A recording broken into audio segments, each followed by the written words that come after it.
Hace 19 años, el 14 de septiembre del 2000, tomé la decisión de difundir al país entero y al mundo el Vladivideo Curi Montesinos que tumbó a la tiranía de entraña gangsteril que pretendía perpetuarse en el poder con Alberto Fujimori y Vladimiro Montesinos. Esa tiranía del crimen y la corrupción.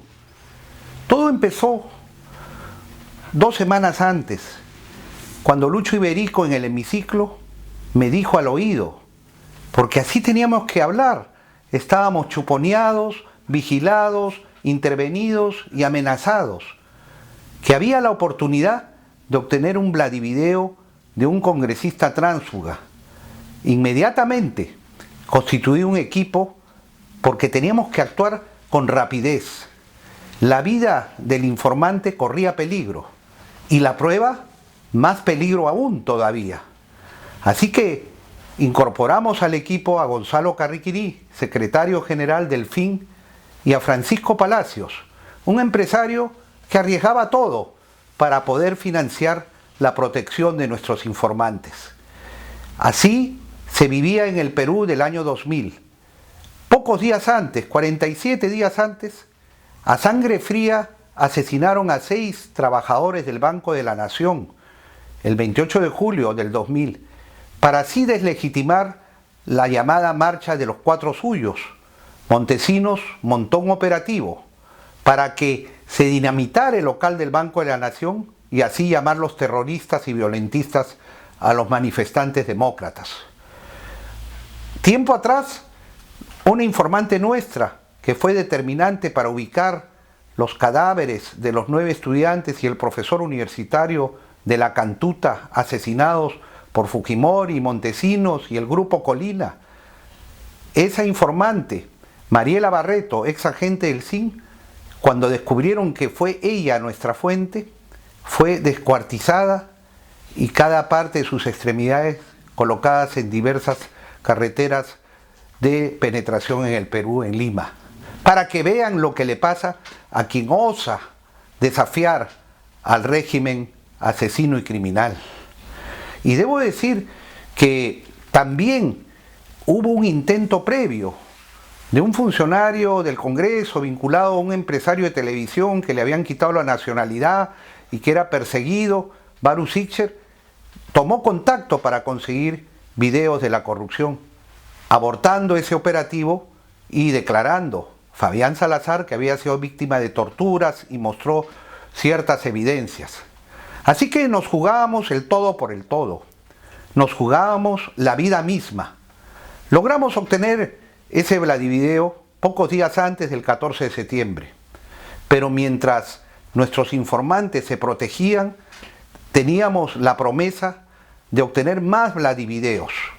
Y en esas coordinaciones estábamos al mediodía del 14 de septiembre, cuando de pronto, en el local en que nos reuníamos con nuestras fuentes, aparecieron 2 gorilas humanos, 2 armatostes con unos lentes oscuros a manera de filmadora que hicieron un paneo de la mesa en que estábamos, con Lucho Iberico y con 2 informantes. Después de ello, se cortó mi celular. De pronto no tenía señal y solo reapareció para recibir una llamada. En la otra línea me amenazaban, me decían que sabían en qué estaba yo trabajando contra el gobierno y que ellos tenían en ese momento vigilando a mis hijas, a mi hija mayor en el Colegio Santa Úrsula y a mis otras hijas, mis 2 hijas, las mellizas, en el Colegio San Silvestre, y que pensara muy bien en la vida de mis hijas antes de hacer cualquier cosa. La amenaza fue directa y la reacción también lo fue. En ese momento decidí que el mismo 14 de septiembre tenía que salir el video sí o sí. Antes ya habíamos hecho un pacto de silencio que nadie debía enterarse de que teníamos ya el video. Ni nuestras familias, ni nuestros íntimos, nadie. Y nadie fue nadie. Pactamos también que cada uno debía tener una copia del Vladivideo. Y si algo le pasaba a cualquiera de nosotros 4, el Vladivideo salía sí o sí, aunque fuera a costa de nuestra propia vida. Nada ni nadie nos iba a detener en el cumplimiento del deber. Pues bien, inmediatamente puse hora, 6 de la tarde, lugar, Hotel Bolívar. Había que garantizar su difusión. Toda la prensa estaba comprada. Eran muy pocas las islas de libertad de prensa, de libertad de información. Y entonces decidí pasar por la casa de Alejo Miró Quesada, dirigía el comercio y podía llegar a su casa directamente sin previo aviso. Yo iba con el Vladivideo en mi auto, diciendo en qué momento me ametrallan, en qué momento me dinamitan. Para mala suerte, llegué y Alejo Miró Quesada estaba de viaje, que además era un directivo de la Asociación de Prensa Internacional. Entonces decidí ir directamente a Canal N, un canal que se estaba jugando por la democracia. Ya había denunciado un fraude de falsificación de firmas del fujimorismo y estaba denunciando también todas las actividades fraudulentas, la ley de interpretación auténtica y una serie de temas. Y llegué y allí encontré a Gilberto Hume, gran periodista y demócrata comprobado. Directamente compartí con él. Le dije, quiero que veas este Vladivideo. Vi también ahí en Canal N que estaba Jaime Altaus, que también es un demócrata y estaba luchando por la libertad del Perú. Lo invité a compartir. Vimos ese Vladivideo mortal para el régimen corrupto, le dejé una copia y acordamos que a las 6 de la tarde, cuando yo diera pase a la difusión del video, ellos directamente ya sacaban esa copia. Había que garantizar que se difundiera, que el país lo conozca, que el mundo supiera el Perú tomado por la delincuencia. Acto seguido, llamé también al presidente de los corresponsales extranjeros, Alejandro Varela, que era además corresponsal de la agencia española EFE, para pedirle que me garantice la presencia de la prensa extranjera.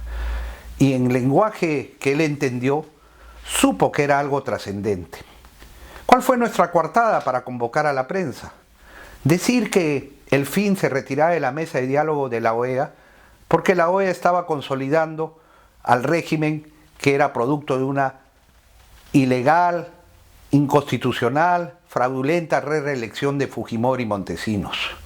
Y así fue la convocatoria. En paralelo, tenía que velar por la seguridad de mi familia. Y fue así que fui al Colegio Santa Úrsula, recogí a mi hija mayor y con su madre fuimos a una habitación muy segura que nos proporcionó el Swiss Hotel. Y posteriormente allí quedó como responsable de su seguridad mi amigo y colega Fausto Alvarado.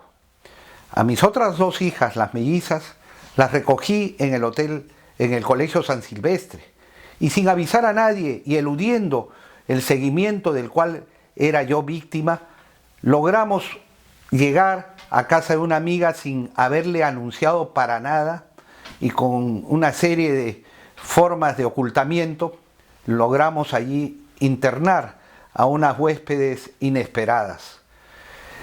De allí ya nos fuimos al Hotel Bolívar. Previamente había llamado a mi secretaria de confianza, Iris, y le dije que allí, en ese auditorio, en esa sala, coloque un equipo de proyección para el video que iba a presentar y con muy buen sonido, pues ella había cumplido. Al llegar a la conferencia, al local del Hotel Bolívar, pues dispuse quiénes tenían que estar en la mesa y cómo. Por supuesto, a la derecha, Lucho Iberico, y a mi izquierda coloqué a Susana Iguchi, que ya estaba con nosotros en el partido, para que pensara Fujimori y Montesinos que la fuente estaba vinculada a Susana Iguchi, que no tenía ni idea de lo que iba a salir en ese momento en la conferencia de prensa, como no tenía nadie más idea, solamente nosotros cuatro lo sabíamos. La disciplina del secreto se había cumplido perfectamente. Y delante mío coloqué 6 o 7 videos que en verdad estaban en blanco. El mensaje era que Montesinos y Fujimori creyeran que venía una serie de videos después. Finalmente hicimos la presentación. Se difundió, fue una bomba atómica. En el Congreso sesionaban, vino el desconcierto, ensayaron las mentiras oficiales de decir que el dinero que recibía Curi era para obras sociales. Empecé a tener yo una serie de presiones para convocar al pueblo a la Plaza de Armas, para tomar Palacio de Gobierno en ese momento. Sin embargo, mantuve con prudencia y mano firme la decisión de no caer en esa provocación, que se iba a convertir en un baño de sangre, y que era lo que quería la mafia para decretar un estado de sitio y luego archivar todo esto con su poder judicial, con su fiscalía al servicio. En tanto, iba a diversos canales de televisión que ahora todos sabemos que habían sido comprados por la mafia, y resultaba algo insólito las entrevistas que me hacían aquellos periodistas con audífono puesto acá en el oído, recibiendo órdenes de cómo atacarme. Me atacaban de drogas, me llamaban loco, difundían la versión oficial y no ponían inclusive el Vladivideo. Increíble, pero ese era el Perú que nosotros vivíamos. De allí pasaba a tener un mínimo de protección y estaba con mi círculo más íntimo. Y me recuerdan después que iba cambiando de domicilio. La vida corría peligro.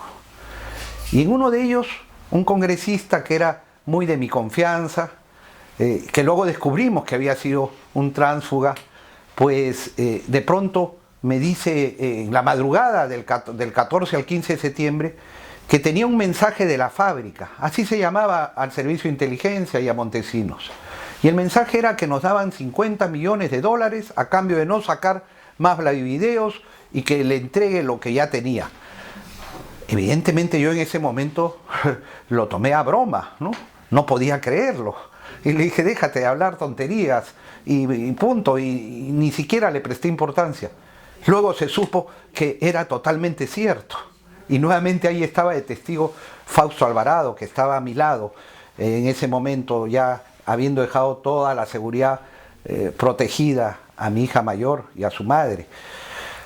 Así que eso es lo que sucedió en los días posteriores. A los 2 días Fujimori anunció que renunciaba a la presidencia de la República y que convocaba a nuevas elecciones donde no sería candidato. Y luego la historia ya es bastante conocida. Sin embargo, lo que quiero decir hoy, en que todo el mundo habla de luchar contra la corrupción, es que nosotros tenemos una trayectoria. Lucho contra la corrupción desde la Fiscalía ya en el año 81 con ese gigante de la justicia, Gonzalo Ortiz de Ceballos. Defiendo derechos humanos, lucho contra el terrorismo, desde esa época. Y luego, desde diputado, mi primera elección en el 85, cuando ya empecé a enfrentar al monstruo grande que pisa fuerte, Alan García, y ya lo denunciaba por enriquecimiento ilícito. Y así fue la historia. Luego el 90 contra toda esta dictadura entraña Gasteril, y posteriormente hemos seguido hasta el día de hoy. Así que la primera gran conclusión es que tenemos que tener memoria para que no se repita la historia. Si el Perú perdió la oportunidad de acabar con el sistema de corrupción el año 90 y el año 2000, fue porque realmente no aprendimos la lección. Con la corrupción no se dialoga, con la corrupción no se le da ninguna legitimación, a la corrupción se le aniquila. Y eso es lo que faltó, la mano dura. En el Congreso neutralizaron las medidas que propusimos para limpiar radicalmente el Poder Judicial, la Fiscalía, la Contraloría, para elevar las penas, las sentencias. Empezaron a dialogar, a conversar. Y así fue como se ha reproducido la corrupción. Los peruanos fuimos engañados por sucesivos presidentes, empezando por Toledo, que llegó con la bandera anticorrupción, salió elegido como el mal menor frente al corrupto comprobado de Alan García, y sin embargo fue un corrupto que estaba allí, simplemente usando las demandas históricas del país para enriquecerse ilícitamente. Luego vino Humala, el satélite de la corrupción internacional, sometido al capo, al padrino de la mafia internacional, Lula. Se decían de izquierda. Es que en la corrupción no hay izquierda ni derechas, hay corruptos, hay delincuencia y hay víctimas. los millones de peruanos a quienes le niegan el futuro, a quienes condenan, como es ahora, 30 bebés recién nacidos muertos porque no habían incubadoras. ¿Y el dinero en qué lo habían empleado? En canastas de Navidad. Como es ahora, en donde siguen ahí bien articulados, donde la corrupción permite y propicia la explotación de los jóvenes, como esos jóvenes que murieron en el incendio de las Malvinas encerrados dentro de un container para cometer sus crímenes usando la necesidad de jóvenes que necesitan trabajo. O como son todos los contratos sobrevaluados que siguen habiendo, los precios de los medicamentos, las tasas de interés que se cobran a la pequeña empresa, el uso de los fondos públicos. Todo eso es corrupción que tenemos el deber de terminar de una vez por todas. Por eso es que aprendamos la lección. No votemos ni elijamos el mal menor. Es hora de comprometerse, de participar, de convocar a jóvenes y mayores, de convocar a profesionales, a técnicos, de convocar a mujeres y a hombres de costa, sierra y selva. Es la hora de unirnos, trabajadores y empresarios patrióticos. Es la hora de sumar, no de restar. Es la hora de unir, no de dividir. Aquí nadie sobra. Los únicos que sobran son los corruptos y los mercantilistas que se llenan los bolsillos de plata como cancha a costa de robar el futuro a nuestros hijos. Por eso estamos organizándonos, por eso es que estamos refundando el Frente Esperanza con la escoba. Empuñemos la escoba todos para refundar la República, para refundar el Perú, para liberarlo del sistema de corrupción cual cadenas está atado el Perú por más de 200 años. Hagámoslo, juntos, sí podemos, hagámoslo juntos.